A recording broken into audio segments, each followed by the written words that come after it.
Oke, baik. Dalam kesempatan kali ini saya akan membawakan materi yaitu ketergantungan dalam ekosistem dan siklus air. Sebelum kita masuk kepada pembahasan materi yang akan saya bawa pada kesempatan kali ini, sebelumnya saya akan memperkenalkan terlebih dahulu identitas saya.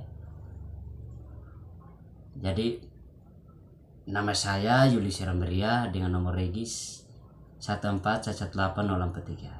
Saya kuliah di Universitas Yudi Mandira Kupang, program studi biologi semester 6. Jadi selanjutnya kita masuk kepada pembahasan materi, yaitu ketergantungan dalam ekosistem dan siklus air. Di sini saya akan memperjelaskan terlebih dahulu ketergantungan dalam hidup ekosistem. Dalam ketergantungan dalam ekosistem yang kita tahu bersama, ketergantungan hidup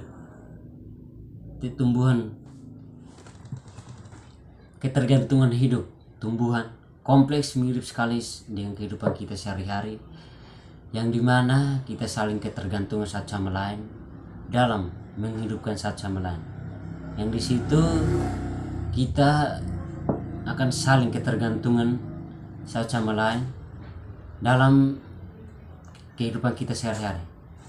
Sama halnya juga dengan tumbuhan, yang dimana satu tumbuhan saling berinteraksi dengan tumbuhan yang lain, sehingga dalam konteks ketergantungan dalam sebuah kehidupan akan terjalinnya kehidupan di sana. Di dalam ketergantungan hidup ekosistem, di sini ada beberapa contoh terkait dengan ketergantungan dalam ekosistem. Di sini ada beberapa contoh yang saya akan menjelaskan kepada saudara semua. Yang pertama yaitu epifit, yang dimana semua tumbuhan yang menempel pada tumbuhan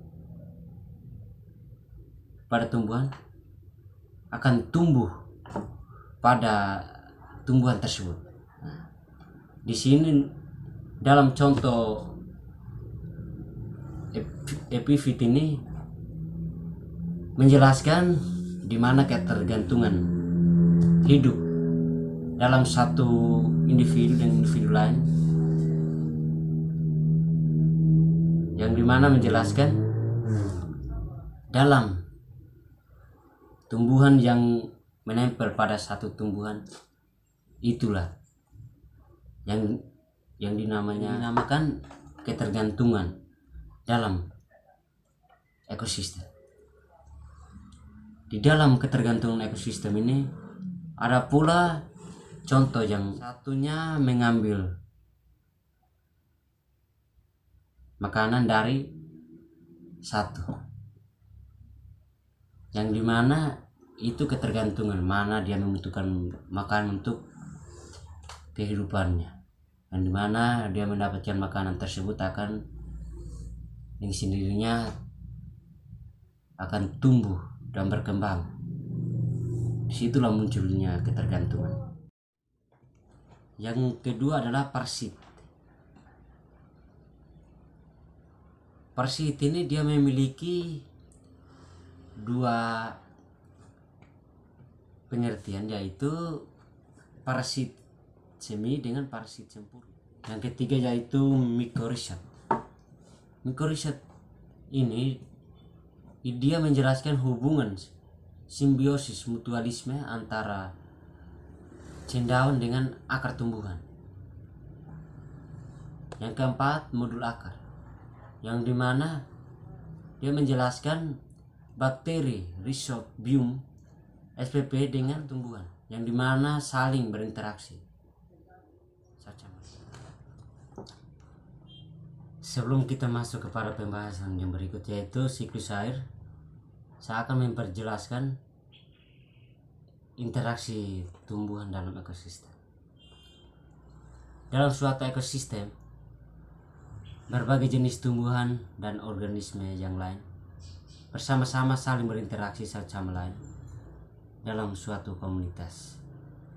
Misalnya, hutan bermacam-macam dengan komunitas tumbuhan seperti pohon, semak, herba, lumut, dan sebagainya. Dalam sebuah interaksi ada banyak yang terjadi interaksi seperti interaksi antara tumbuhan dengan tumbuhan, tumbuhan dengan hewan, dan lain sebagainya. Pengaruh interaksi tersebut dapat bersifat netral, positif atau negatif.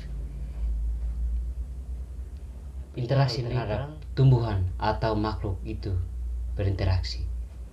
Interaksi positif adalah interaksi yang menggunakan kedua makhluk hidup yang merupakan hubungan asosiasi yang bersifat mutualisme, sedangkan interaksi negatif cenderung menimbulkan pengaruh yang merugikan keduanya, yang dimana dari kedua spesies tersebut akan saling merugikan satu sama lain, atau terjadi persaingan di antara kedua spesies tersebut untuk memperoleh kehidupan. Di sini saya akan menjelaskan bagaimana macam-macam interaksi tumbuhan dengan